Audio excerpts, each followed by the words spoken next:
Hi guys, in this video I want to talk about why you need a pedal loop switcher like this guy that I built. This is a pretty simple piece of kit. It's just 4 loops, but it makes life a lot easier. Number 1. Using one of these will shorten your signal path. You can have as many pedals plugged into each of these inputs and outputs as you want. Each of these is effectively an effects loop. So you can have 10 pedals plugged into here. You simply send the output to the first pedal, daisy chain them all together, then the output of the last pedal goes in here. And then if you're not using any of those pedals, you simply switch this off. And all of those cable runs that you just made are now reduced down to a few, maybe 2 or 3 inches of internal wiring inside this, so there is much less chance of losing tone, losing high end off your signal, or adding noise to the signal, because sometimes cable runs can pick up extra noise. The same can be said for each of the 4 loops. Sometimes you might have more than 4 loops in one of these, but this one has 4. So when you're not using any of your effects and you just want the dry signal in, it effectively turns a massive cable run of patch cables that all add up. I mean, by the end of a large board you could be talking about several meters of cable if it's a big enough one. And you can reduce all of that down to this length. So your tone remains, I don't know, intact. I can't think of words. Number 2, no more tap dancing. This allows you to control multiple pedals at the same time. If you're in a live situation and you are trying to create a specific sound, and that specific sound requires 5 pedals to be engaged at the same time, when you're trying to engage or disengage that sound, you're going to have to hit on and off several pedals at the same time, which won't sound great. You won't get an instantaneous change from one sound to another. With one of these though, you simply take all of the pedals that create that specific sound, put them in one of these loops, have them always on, and then control whether they're on or off using one foot switch.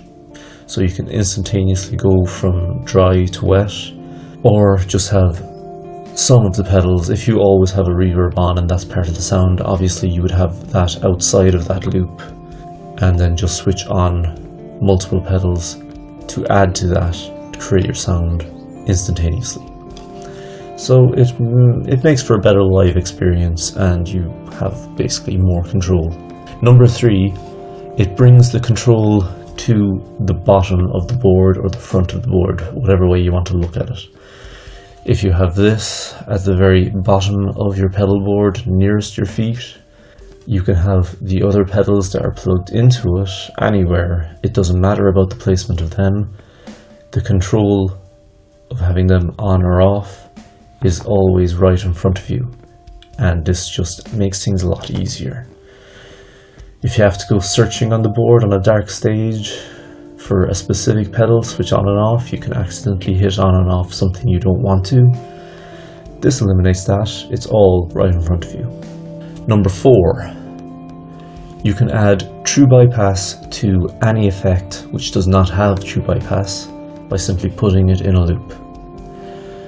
Now, some people like true bypass, some people don't. I'm not going to argue that. It has its place. Buffers are very important for maintaining your signal strength throughout the board, maintaining your tone. Some people are deadly against that for whatever reason. I don't particularly care. But older effects sometimes would not have buffers that are very nice sounding, some people say. So if you have a really old fuzz pedal of some sort that sounds kind of gnarly when it's bypassed, put it in this and bypass it fully. so that it's as if it's not even in your signal path, because it won't be when this is bypassed. And finally, number 5, it helps organize your entire pedal board, because you have 4 sections here which you can just organize it to make more sense, instead of having a in-series row of electronics. You can plug everything in and organize it into sections. So you can have number 1 could be your boost and overdrive, number 2 could be distortion, number 3 could be delays and modulation, number 4 could be your looper. You could just bypass your looper completely instead of using the controls to start and stop it. Well, it would probably be easier to start and stop it, but you could add like a kill switch to your looper. But basically it can organize your board so that you know exactly where everything is and what you're doing, and just make life easier on yourself. So that's all I have to say about pedal loopers. Thanks for watching. Please like and subscribe, and check back soon. Thanks.